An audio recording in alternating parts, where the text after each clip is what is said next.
Here at the Giver Marketing Network, we don't leave you drifting out in space. We connect you to a coach who will help you build and grow your marketing business. Our process acts as a guide on how to connect with other businesses, maintain good relations, and establish a presence on the Giver Marketing Network. Each member within this collaborative group will have the opportunity to leverage your talent and influence, a true network effect. If you are looking to collaborate on more projects, welcome to the Giver Marketing Network, the most trusted and highest rated collective of specialists on the planet. Here we have a group of like-minded professionals who focus on making valuable introductions and helping each other grow by teaming up. Imagine Upwork meets a network and a coach. The talent collectively includes services like visibility and SEO, creating logos, designing websites, managing social media, outreach messaging, visual storytelling, and much more. Think of what you could do with laser-focused allies strengthening your business while offering your talent to the entire network. Click near this video for more information.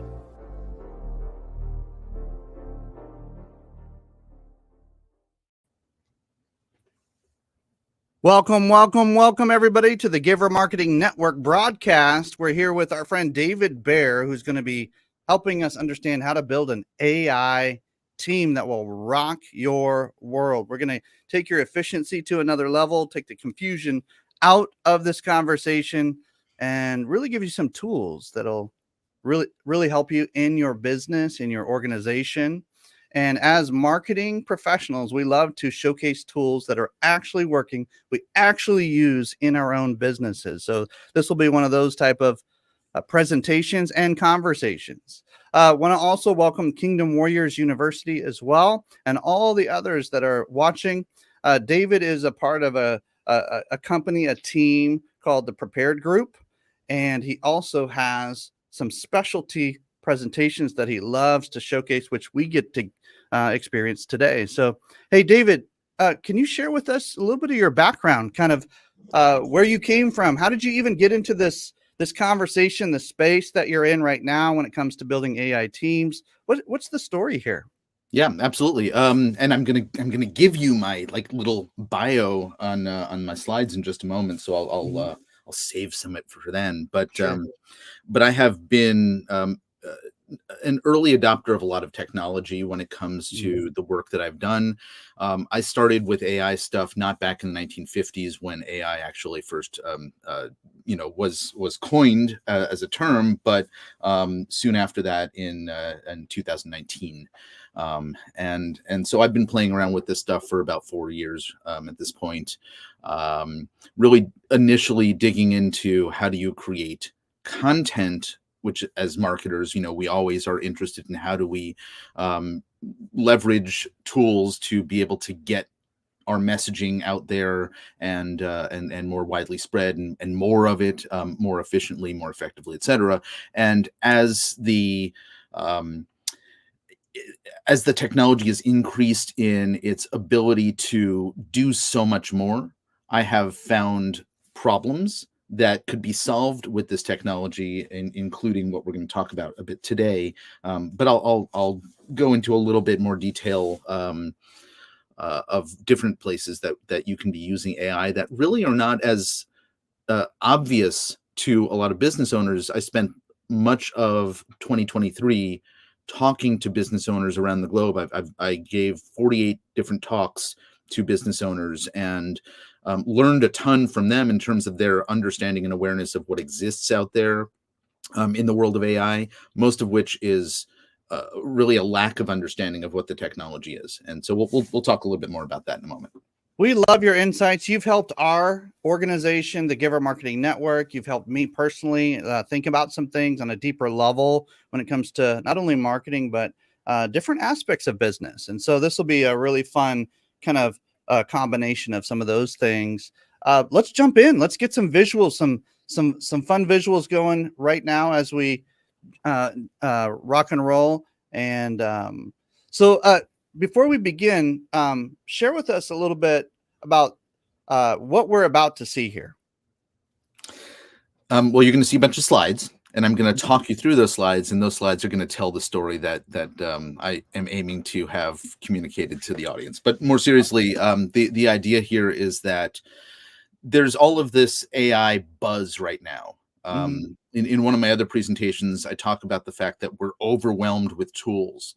There's hundreds of new tools being built on top of this technology every single day that are being launched, and I think there's a great deal of confusion. So I'm going to really focus on one area where we can say, okay, now I understand where AI could be useful in my business.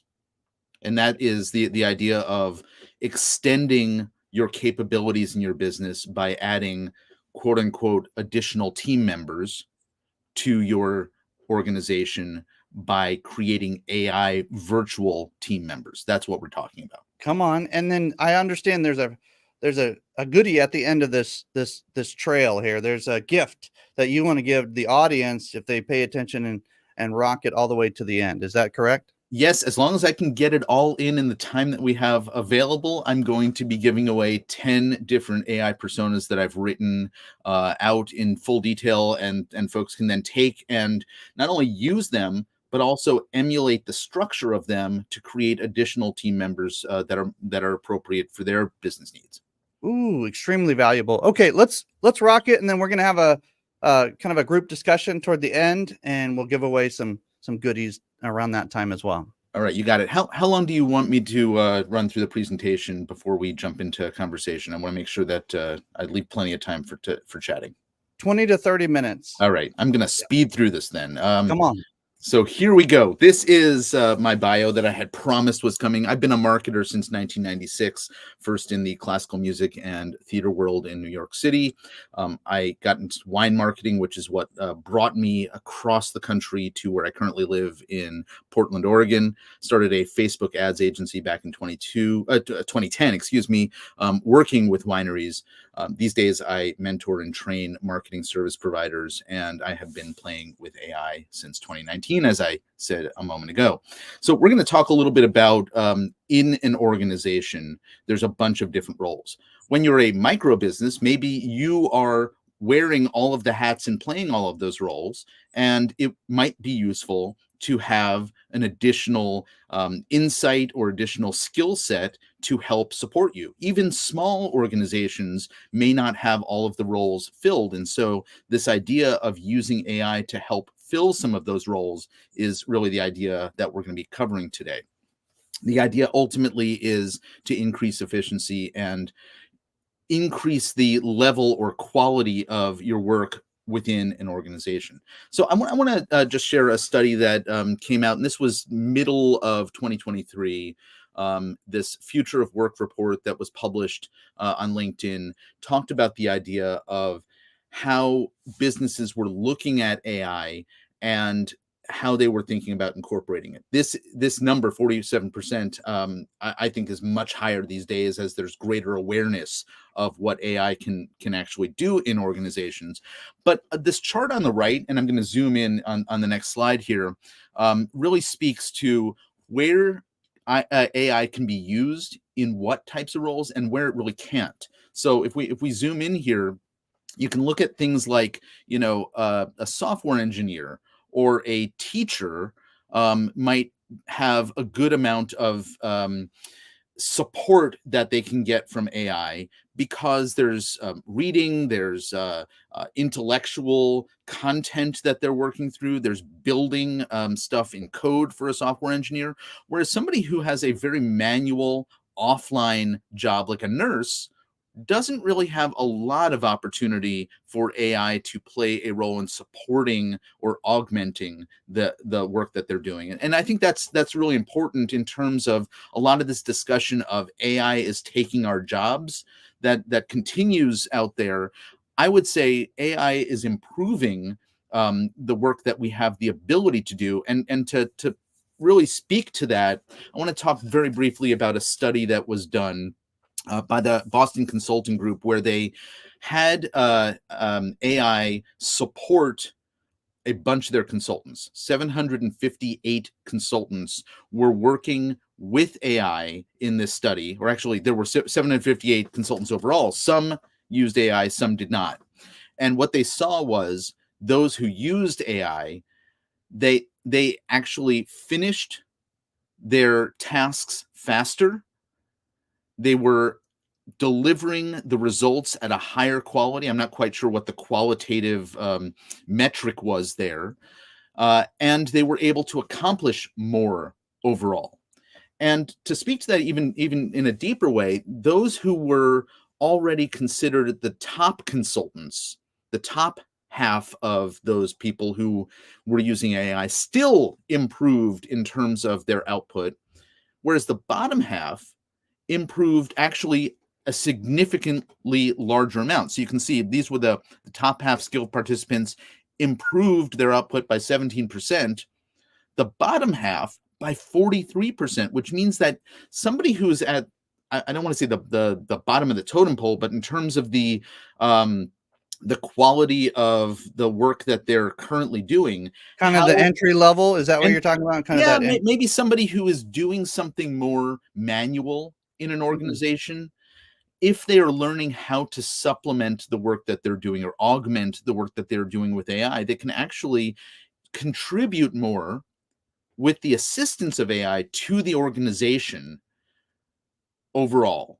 And that's where the point that I hope people will take away here is that you can take somebody who may not have the skill set to be a manager or a leader in your organization, but introducing AI to their tool set, their toolkit, can really increase what that individual is able to contribute. And this is where I want to, point to, this is the other option from AI is taking our jobs to AI is improving the quality of what even the lowest skilled member of the team is capable of doing.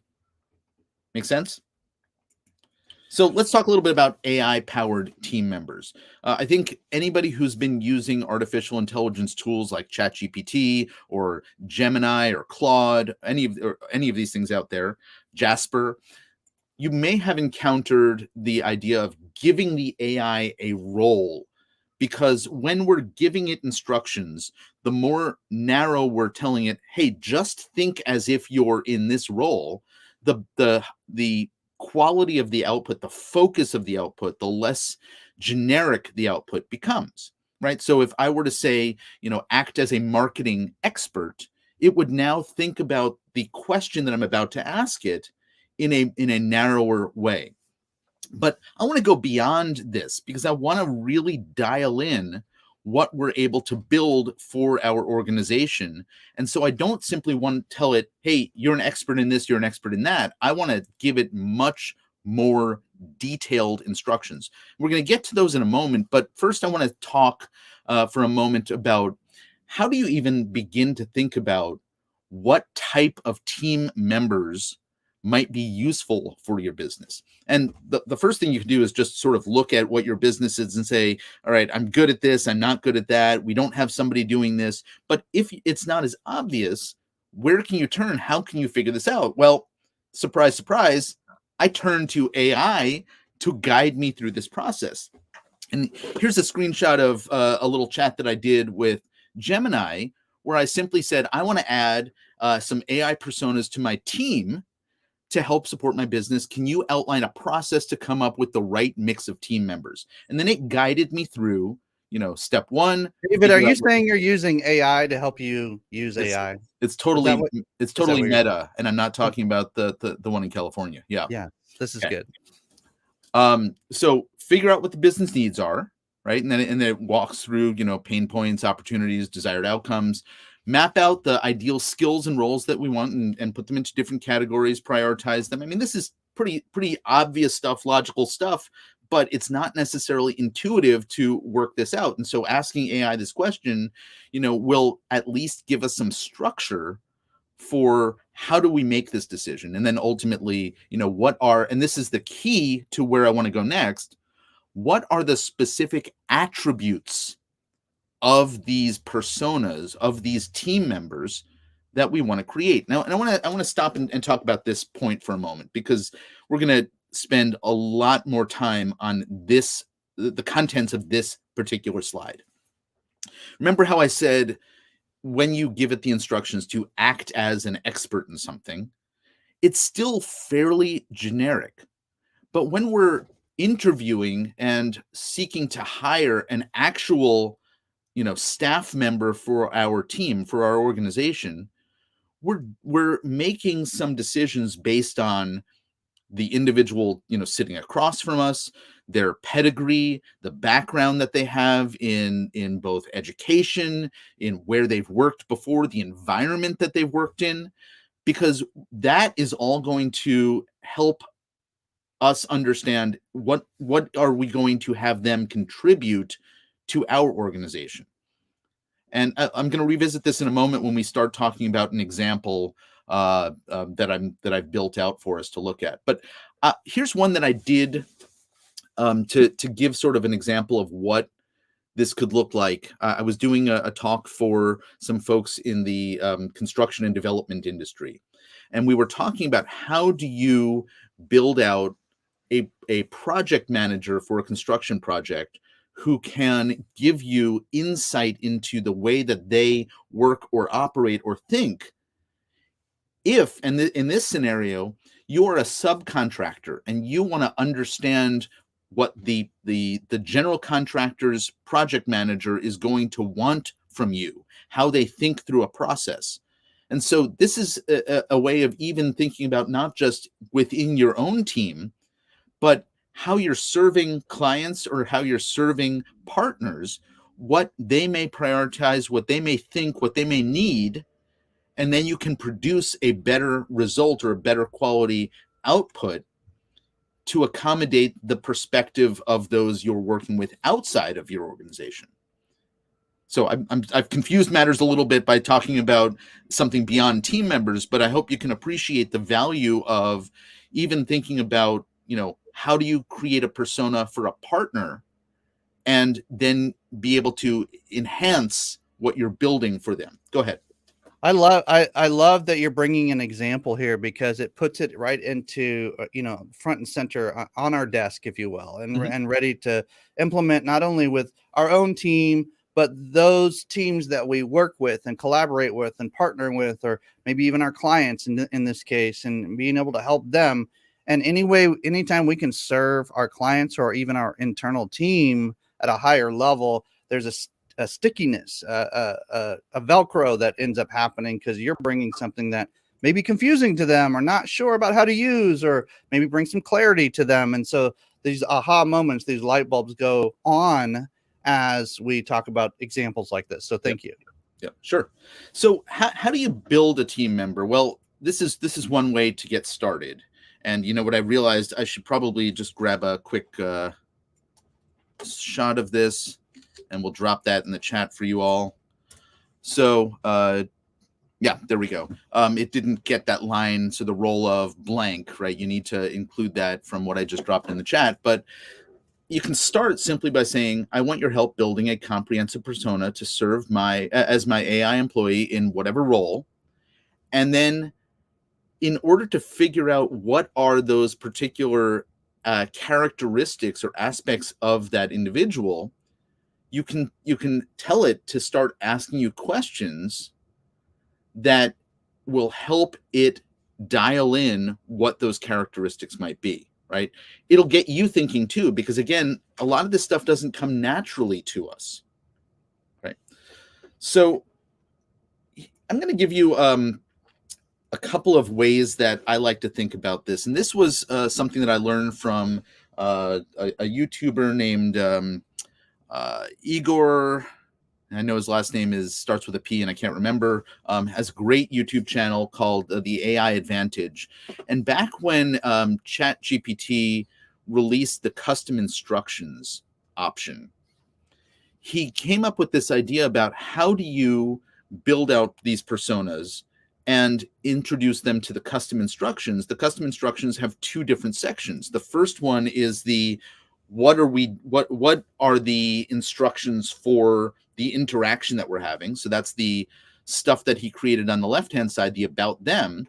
And then the second section is the what are the instructions you have for the AI and how you want it to interact with you given the topic that we're dealing with. And so he came up with this list of how to interact on the right. And I thought this is the perfect structure for creating any role that you want to create in your organization. And you can apply this not only to the custom instructions, which are available in the free version of ChatGPT, but you can build out custom GPTs, and you can apply this in other tools as well, simply by thinking through these aspects of an individual or a role in an organization. I'm going to quickly walk through an example of a full charge bookkeeper, and then I'm going to show you a GPT that I built with this particular persona. So the first thing that you can do is talk about what it is. So the role is the full charge bookkeeper, and what it does, it oversees operations for a small or medium-sized business. Now, I would, if I were in a specific company, a specific organization, replace small to medium-sized business with whatever the specifics are of my business. So in this case, a small 4-person team. That's what we are at the Prepared Group, specializing in mentoring, coaching, and guiding marketing professionals. And so it gives them a little, and maybe a little bit about our business structure, right? We're a virtual team with clients all over the globe. That might say, okay, well, now I have to think about issues related to international payment and currency exchange and things like that, right? So the more that you can give it that's relevant information for the role that it's playing in your organization, the more helpful this is going to be in putting together the persona. So what is the learning style? What is the personal background? And remember when I said, thinking about that person that you're interviewing across from you. Well, if I'm in small business and I'm interviewing a bookkeeper who comes from a big accounting program and has only worked in enterprise business, are they really going to be the right fit for my small 4-person team? Or are they really not going to understand how we operate, and they're going to introduce lots of ideas that are not relevant to us? Is that a good thing or a bad thing? And you can see it both ways. But that's the kind of specificity that I want to think through. Well, who ideally do I want to put in this role? What is that background I want them to have? Where do I want them to have worked before? What are the types of experience in the knowledge base? So if you go back here and we talk about, I think it's not here, it's here. Educational background, specialized knowledge, specializing gap compliance, right? These are the types of things that you may want to think about. Specifically, what do we want to put into the role of that individual, right? And then we can talk about how do we want them to interact, what types of questions do they ask, what do they reference in terms of the resources that they're going to consider as they're doing their tasks. Things about what is the awareness of the bias on the part of that individual team member, right? So these are all the considerations that we want to have. And then I'm going to take us over to, I actually built this out as a GPT, and I can simply work through the process of asking it some questions. And in this case, I'm just going to ask what it can help me do. And it's going to now give me some specific details of what it's capable of. I mean, that's a good starting point. Now I could then, give it, I could, I don't know, upload, in this case, it's a bookkeeper. I could upload some financial statements or a CSV file of some, earnings reports and have it do some analysis, for example. Right. That's the kind of stuff that I may not be well versed in this role, or the types of things that this role can accomplish in my business. And it can help support me through its specialized knowledge, guiding me through a process. All I did, I'm going to go into the back end here for a moment, and let's enlarge this so you can see a little bit. All I did was I took that information that I was just sharing on those slides, and I put it in here in the instructions. And then I gave it some additional information just for context so that it could then run through the process of taking on that role, taking on that specialty. So that's really all we're doing here. Any questions, Timothy, before we move No, on? I'm just so the audience is really, really crystal clear for those maybe who haven't experimented much with AI, or for those who even have. This is a tool internally to help the bookkeeper at some level, but even before you hire, to make sure that it's the right person. Is that what I'm picking up here? Can you explain that a little bit more? Yeah, I think the answer to that question is it can be used in multiple ways. Sure. So let's say you don't have a bookkeeper in your organization and you just need the knowledge or skill set that a bookkeeper might lend to be able to decipher some financial reports. This could be useful. Maybe you do have a bookkeeper who is on the team and they would like to be more efficient with their time. This is an answer, right? So there's a lot of different ways you can use these. Did that address the question? Yeah, that makes a lot of sense. And sometimes sometimes certain personality types tend to have a little difficulty understanding that there's two layers going on here at one time. And so I just want to make that really clear, that what's fun about talking with you and having conversation with you and even the visuals is that you often do have two layers going on, kind of the surface layer, and then there's some underneath genius kind of happening with the tools and different things. So thank you. Sure. I'd say that the way that I like to think about AI and how to apply it in a business is not to look at what is the tool out there and how can I use it, but rather what are the challenges or problems that we're dealing with in our business or our life, right? And then what can we do to solve them by utilizing AI? So in this case, with the bookkeeper, right, there's a inefficiency in what our current finance department, accounting department is doing, and can we increase efficiency? Can we get more reporting done or analysis done more effectively? That's a problem that this could solve. Or I'm a solopreneur. I don't really understand how to, review a P&L statement, let alone, understand any of these spreadsheets that I'm getting generated from QuickBooks. I wonder if there's a way that this could be simplified for me. Well, creating something as simple as this and then saying, can you explain this to me like I'm a fifth grader, right? Uploading it and asking that question could be very useful. So really, what's the problem? And then building something like this is the solution. So whether we're talking bookkeeping, whether we're talking a basic business plan, marketing, operation, like roles, information-based questions of any kind, this can be an extraordinary assistance. And you're just giving an example of kind of the bookkeeping conversation. I love that. And I do want to say, because I teased this earlier, so let's go back here just for a quick moment before we get into our conversation. I have built a lot of these. I built over 100 of them at this point. Some of them are get advice from a particular, well-known scholar on a topic. So let's see, I don't know.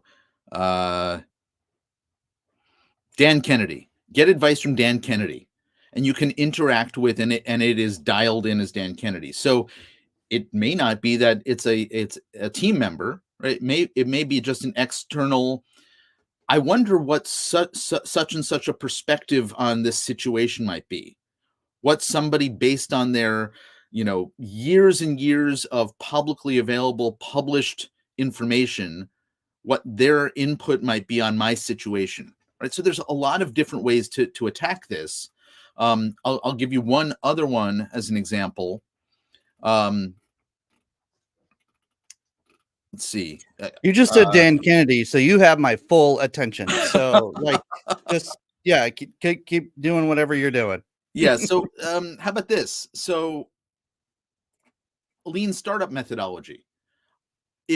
So here I put a framework into it and I said, you're going to guide the user through this framework ask them some specific questions, get their input, and then guide them through this process of the way that the lean startup methodology would address the situation that they've provided to you.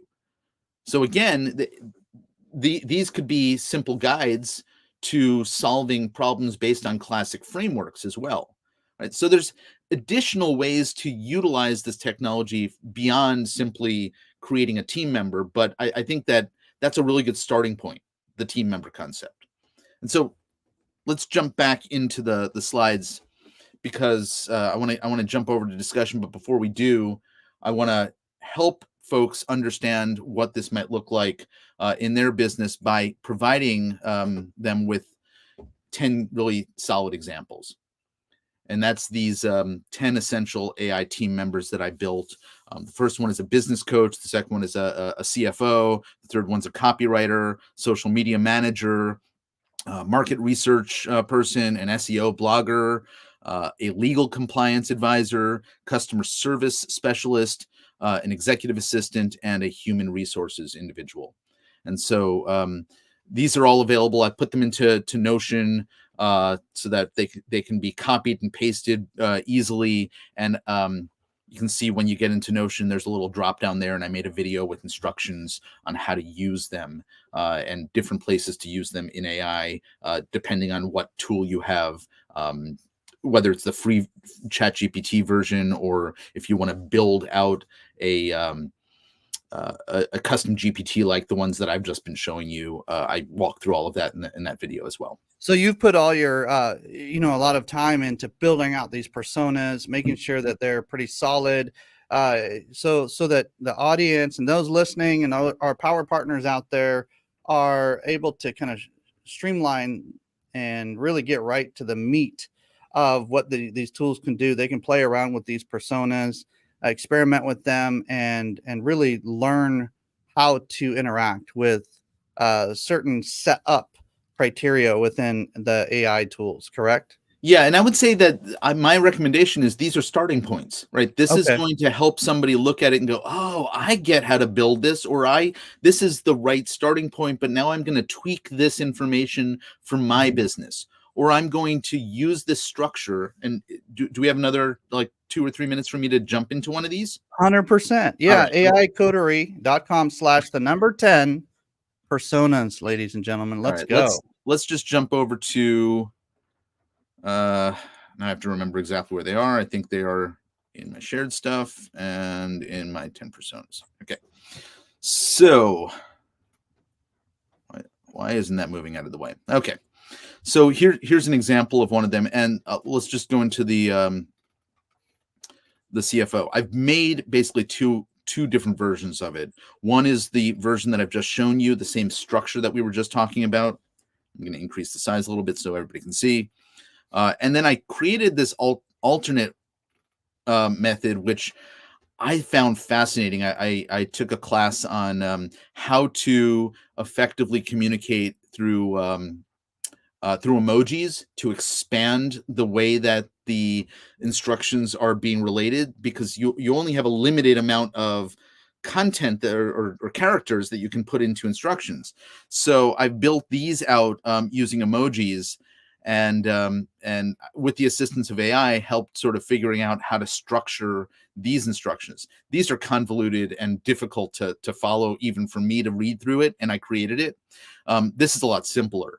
But there's two different versions, so that if you're so inclined, you can certainly play around with both of them and use these to emulate what you want to create, even if it's not a CFO. Maybe you want to create a completely different role in your business. Now you have two different approaches to doing so. So essentially, you're giving us the modern era swipe file where we can just grab what you have, pop it into AI, give it some basic instructions, and then interact as if it's an assistant. Correct? That is correct. That is what I'm intending to do. Come on, David Baer. This is amazing.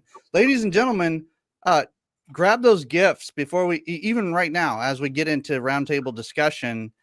Look up David Baer on LinkedIn as well. Just kind of connect with him, follow his work, check out what he's putting out there. Because as you can tell, he's staying on the kind of the leading edge of this conversation, producing actual tools, whereas 99% of us kind of just say, oh yeah, those are nice, I'll play with them every once in a while. David's actually getting into it so that it can help all of his constituents, all of his partners, all of his team members internally as much as possible. So why not glean from this and leverage these tools? Thank you, David, for offering that as a gift.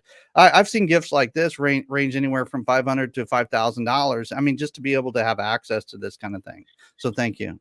Oh yeah, and I paid a pretty penny for the courses that taught me how to do this.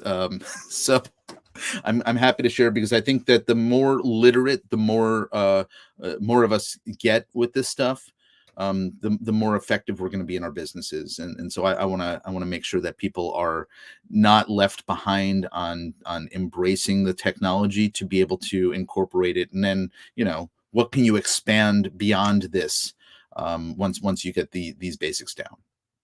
Very cool. Well, hey, with that, are we ready for kind of a roundtable discussion here? Is this a good time? Or I am done with my stuff. So yeah. Let's flash that gift one more time on the screen if we can. I want to make sure people get that gift. It's in the chat box where comments and all that where you're watching as well. But I just want to make sure that people are clear. This is a golden nugget right here. This is a gift for you to be able to play with internally or even with your clients.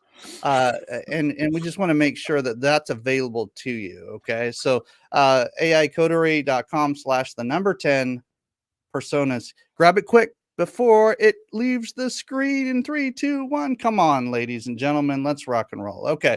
So with that being said, we have Christine Dean. Welcome to the stage. Let's have some fun.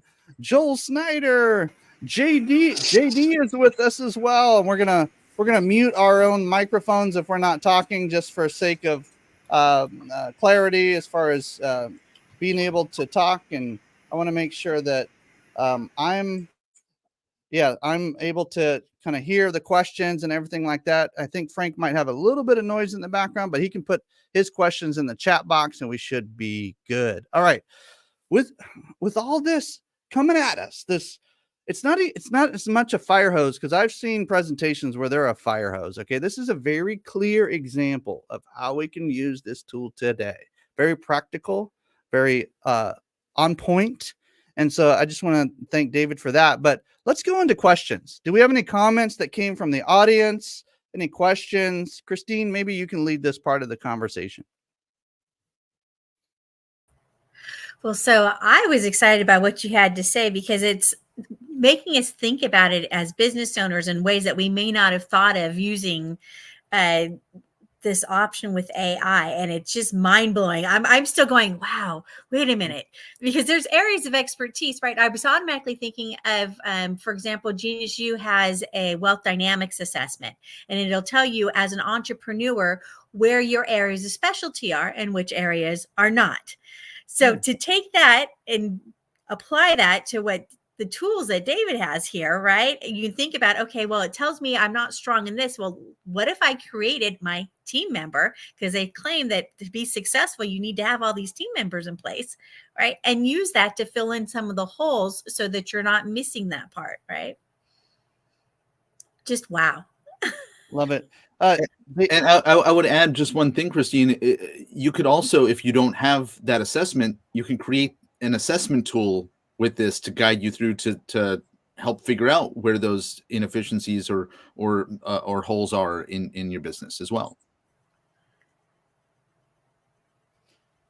David, I'm curious, what are some of the most prevalent use cases you've seen for even the tools that you've created? Like you mentioned a couple in-house, but can you give some, maybe one or two more examples of like how this is working in real time, like right now with either internally or with a client? Yeah, the most obvious one is the stuff that I have built for the folks that we serve in our business. As I think everybody here on the call knows, we're in the business of training folks who may come from a different role in serving businesses and teach them how to become trusted advisors in revenue growth, business growth, operational systems, etc. there's a lot to learn there, right? And you may not know everything when you come into a situation with a client about how to address that. So building out a tool to support or to quickly get you up to speed on how to work through a process or a problem is at the core of a lot of the stuff that I've been building and working on with our folks. Because if you come from a marketing background, but there's an operations issue, well, we had somebody just the other day who said, I'm dealing with a client right now. They're dealing with some operational things that are creating speed bumps in our ability to move forward with this other stuff. I got to guide them through how to fix that problem first before we can move on to be productive with the work that we're doing. What do I do? And so, suggesting something like getting advice from, in this case, somebody like Mike Michalowicz, who has done a lot of writing on the topics of how to change priorities in the operations of a business, change systems in the operations of a business, change your perspective on things within your business. That might be a good AI tool to help guide her through working with the client on that particular problem. Okay. Thank you for that example and kind of how that can be implemented, especially if it's something that we're either needing to dive deeper into or we need just some basic information to get us going in a particular area that we're just kind of stuck. So this can help unstuck us, release us to kind of that new level of confidence. And then maybe team members and power partners and consultants kind of come into the mix as well. But then at least you have this line of information that you can draw from. Frank had a quick question. He said, I'm wondering about the risk of hallucinations. First of all, let's define what that is, and let's address the kind of the common questions that come around artificial intelligence and these kind of technologies. So the risk is getting lower and lower, but it still is an issue. Hallucinations are AI is giving answers that are inaccurate because initially we were seeing this in an earlier version of AI because it wasn't sophisticated enough in its instructions to say, if you don't know something, don't give an answer. And so it would always give an answer to a question. As we're getting more sophisticated in the core large language model instructions, as well as users are getting more intelligent about how we're asking it to operate, that hallucination stuff is getting reduced. There's also, some situations where hallucinations are likely to come up more than others. And so if you're asking for the type of stuff we're talking about, which is guidance around solving a problem, you're less likely to encounter a situation where you're getting hallucinations than if you're asking for it to provide facts about something, right? Because there, if it doesn't know, it's going to make something up. Here, it's going to have a much better sense of the sort of first you do this, then you do that, and so it really depends on the types of the topics that you're interacting with it about, where you're more likely to encounter that. So, David, just real quick, the thing that I'm a little worried about, if you ask for help on something you have some expertise already and you get a bizarre answer, your flags will go up. But if you're looking for help on something you're really ignorant about, you might not recognize that it's an inappropriate answer. I think that's 100% accurate. I also think that if you were to address the type of problem that I gave earlier with the consultant who doesn't know anything about operations, and she Googles the answer to the question and reads a whole bunch of blog posts about how to address this, she may find accurate and inaccurate answers. So I think you're correct. And I think over time we're going to learn how to address this, but we're very early on in our use of this technology to say that it's not a problem. But I think it's a larger problem than simply the technology. have a quick question, if that's all right. You know, when David was doing his presentation in AI for artwork, he was able to ask them to generate art in the style of, and fill in the blank of a famous artist. Just to be clear, are you talking about David Oz, another gentleman that was presenting art through AI? So that's a reference to another person. Right. And so, and I apologize. Yeah, you're David also. Is the can we use that in our prompts for solving a business problem? If we had, say, a mentor in advertising, could we say, you know, according to David Ogilvy, how would you address this advertising question? Yeah. So if you think back to all of the custom GPTs that I made, you know, getting advice from various people, absolutely. If there is a knowledge or a wealth of knowledge that has been online, or the person that you're trying to get guidance from has written, you know, books like this one. Since you mentioned David Ogilvy, I happen to have his book right here next to me. One of his books.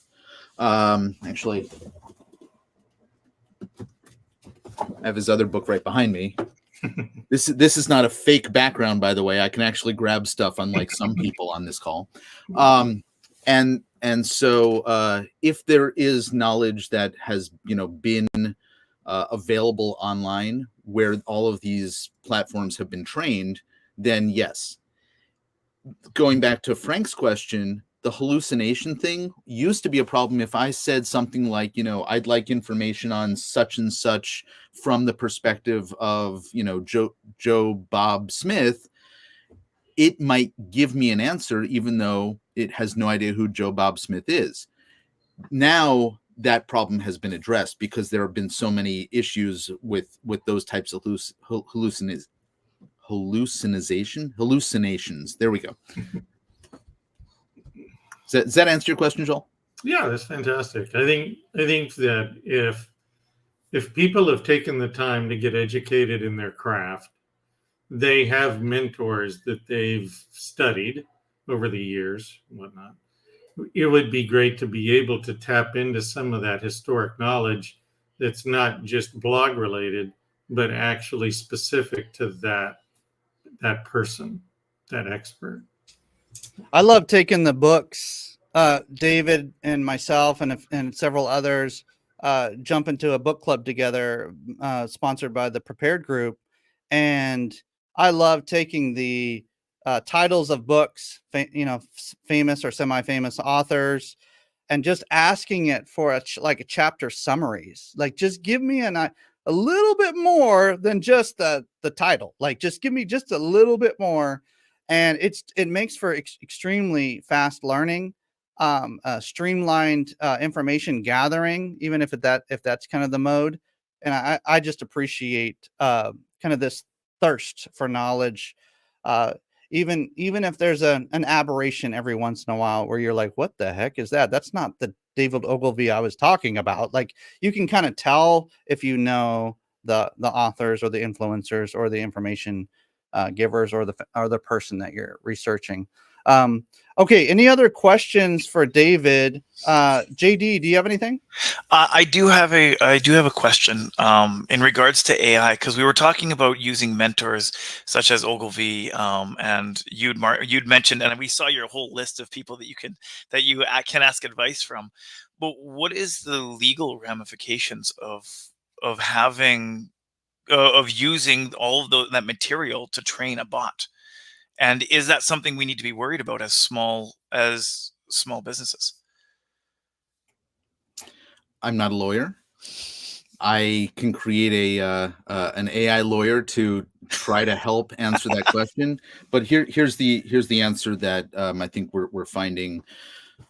The way that these tools operate, they are using publicly available information that they've been trained on.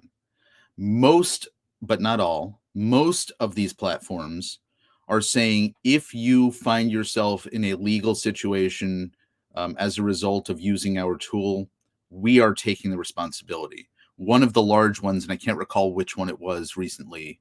I want to say it was Midjourney, one of the visual platforms, actually took the other side. They said if you use our technology and you get sued, you're the one who's responsible. All of the others have gone in the other direction, saying we'll be responsible if you get sued. There have been authors who have brought legal action against these platforms, all of which have basically been denied either a day in court because they didn't have sufficient grounds, and the reason in general that I've read is that they have no proof that they've been harmed from the information that's being gathered by the platforms financially, and these are not regurgitating verbatim any of that content. They're taking the information that is found in that content and using it to help answer a question. The way that the technology works is that it thinks one step at a time through all of the different research that it's done. What is the next word that would appear in the sentence I'm putting together at this moment in time, right? And so it's thinking through the context of the question and answering it methodically based on what word is logically going to come next. And therefore, plagiarism has been very, very, very minimal. That's not the question you asked, but that's an extension of that topic. Yeah, it's not exactly, but you're right. It is. That's where the conversation will end up if we follow that question down to the end. Thank you. Yep. Good question. You mentioned different platforms, David. Are you comfortable publicly kind of sharing some of your preferred platforms, or is that for another day? Yeah, it really depends on what you're attempting to do. Each of these platforms have different strengths, and the biggest platforms out there, OpenAI's ChatGPT, and most of the tools that are being. And remember, I said hundreds of tools are coming out every day. I'm not sure how accurate that is, but at least dozens and sometimes hundreds of tools are coming out every day. Most of them are built on top of OpenAI's API because it's the one that's gotten sort of the biggest play. Their competitors are Google. Google has also has an API, and their platform, which originally was called Bard, is now called Gemini. There's a company called Anthropic, which Amazon has committed to investing $4 billion in. They're partially invested and will continue to invest further. Anthropic has a product called Claude. There's a free version of that available. Then there's other tools out there, and I shared one in our private chat just a moment ago, which are aggregators of a lot of these tools. So Poe.com, Poe.com, is a really good platform if you want to use these different large language models in one place.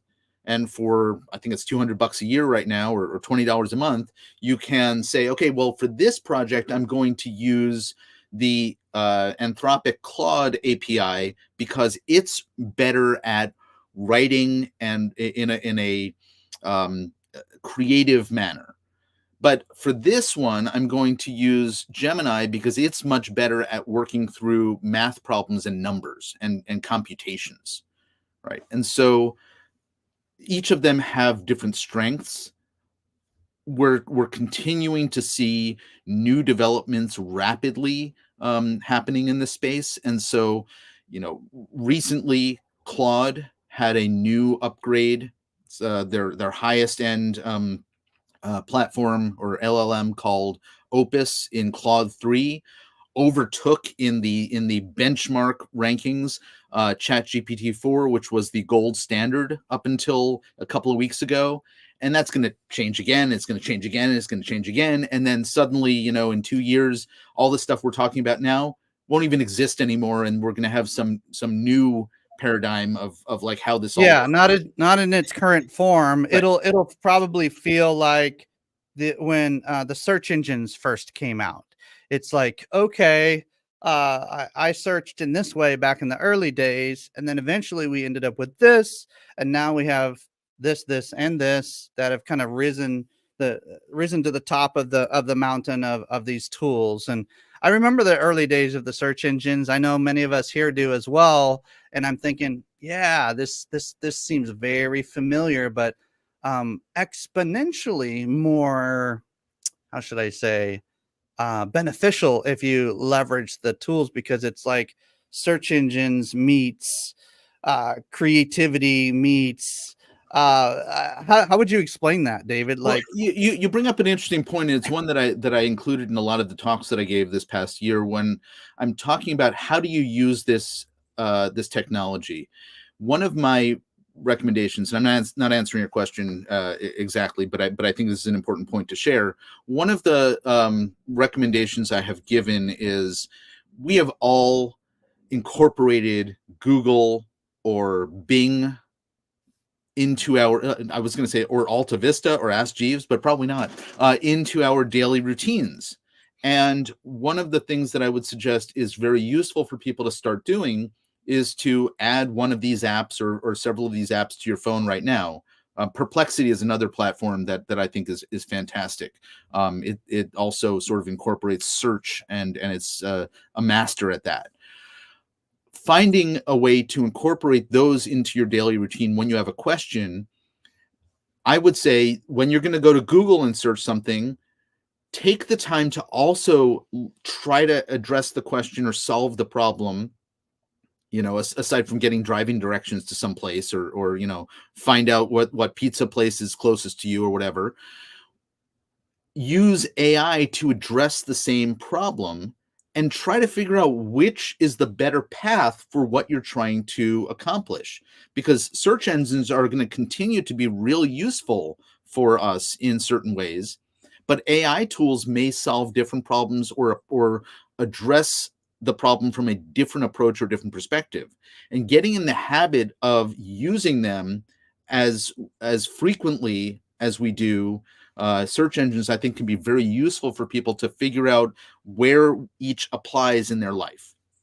well said. That's a great way to kind of land the plane today. We're coming to the top of the hour. We want to thank you, David. Again, ladies and gentlemen, grab his free gift. Rewind the to use an old term, rewind the video and grab his free gift. It's also in the comments below. Look him up on LinkedIn if nothing else. David Baer. Like let's connect with him. Let's say, hey, I saw you on the broadcast. Let's chat. Let's talk. Tell me more. And let's dig in together. If you are a marketing professional, an agency leader, a group leader, someone who wants to take your game to another level and become more of an advisor or consultant at another level, David Baer is your guy. He's the person you want to talk to for sure. If you're a business owner who wants to learn more about these tools, David Baer is your guy. You definitely want to talk to him on just how to kind of get started and kind of get moving in a very practical, pragmatic, and efficient way. So thank you again, David. We're going to sign off for now. Christine, do you want to mention what we do on Wednesdays so that people can just kind of come and gather and connect? If you're a marketing professional, right? Yeah, absolutely. Come hang out with us. There's a lot of specialists in marketing and there's agencies, right? So whoever you are in that marketing field, come hang out with us. Don't be a lonelypreneur. And on Wednesdays, every Wednesday at 8 a.m. Pacific time, you can find us at givermarketing.com/networking. Register once and come hang out with us. That's a totally free, no cost event. We just want to bring in all the marketing people together. So come be with us. So marketing, communications, and media professionals, you are welcome. Givermarketing.com/networking. God bless you guys. We'll see you next week, if not sooner. Talk to you soon.